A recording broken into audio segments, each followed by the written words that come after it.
हाल ही में पायल की शादी हुई थी और उसने अपने पति और ससुराल वालों के साथ एक जॉइंट फैमिली में रहना शुरू कर दिया। कुछ दिनों बाद उसे पता चला कि वो अपनी सास के साथ तो बिल्कुल रह ही नहीं सकती।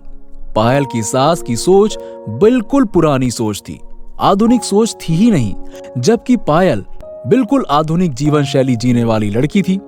जल्द ही उन दोनों के बीच में झगड़े होने लगे। कई महीने बीत जाने के बाद भी दोनों में से कोई भी अपना बिहेवियर नहीं बदल पाया। समय के साथ साथ पायल और ज्यादा आक्रामक हो गई और उसे अपनी सास से नफरत होने लगी। वो सोचने लगी कि कैसे अपनी सास से छुटकारा पाया जाए। एक बार हमेशा की तरह जब उसने अपनी सास से झगड़ा किया और उसके पति ने अपनी मां का साइड लिया, तब पायल को बहुत गुस्सा आया और वो अपने मायके चली गई। पायल के पिता एक केमिस्ट थे।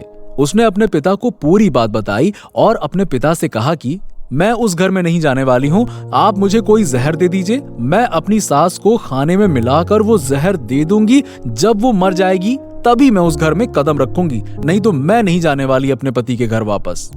पायल के पिता को ये सब जानकर बहुत दुख हुआ और उन्होंने अपनी बेटी से कहा, देखो बेटा, अगर तुमने अपनी सास को जहर देकर मार दिया तो तुम और मैं, हम दोनों जेल जाएंगे। ऐसा करना ठीक नहीं है। लेकिन पायल सुनने और समझने की हालत में बिल्कुल नहीं थी। आखिरकार उसके पिता ने कहा, ठीक है, जैसा तुम चाहती हो वैसा ही होगा, लेकिन मैं तुम्हें जेल जाते नहीं देखना चाहता, समझ रही हो तुम?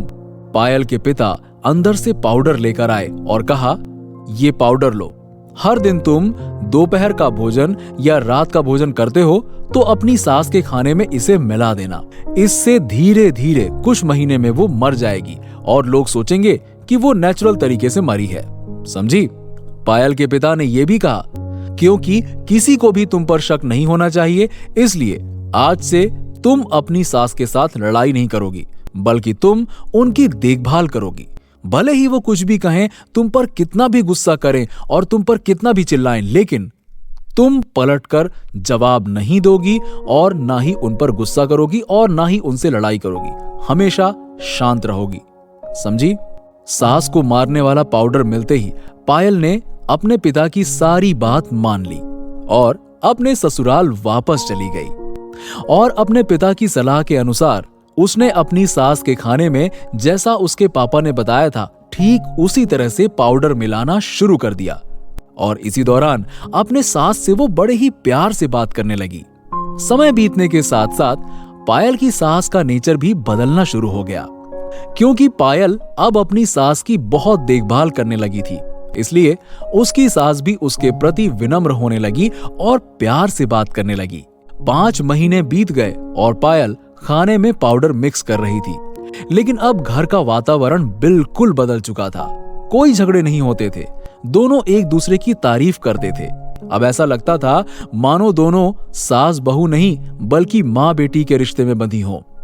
अब पायल को चिंता होने लगी कि पाउडर की वजह से उसकी सास जल्द ही मर जाएंगी। अगले दिन वो अपने पिता के घर गई और उनसे कहा, पिताजी, प्लीज मुझे उस जहरीले पाउडर के प्रभाव को ठीक करने के लिए इलाज बताइए। अब मैं अपनी सास को बिल्कुल नहीं खोना चाहती हूँ। वो तो बिल्कुल मेरी माँ की तरह है और मैं उनसे बहुत प्यार करती हूँ। तब पायल के पिता मुस्कुराए और बोले, कौन सा जहर बेटी? मैंने तो तुम्हें एक स्वीटनर दिया था। पापा की बात सुनते ही पायल हैरान थी और उसने अपने पिता से पूछा कि उन्होंने ऐसा क्यों किया। तब पिता ने कहा, बेटा, अगर तुम किसी दूसरे इंसान से प्यार चाहते हो तो तुम्हें भी उसे प्यार देना होगा।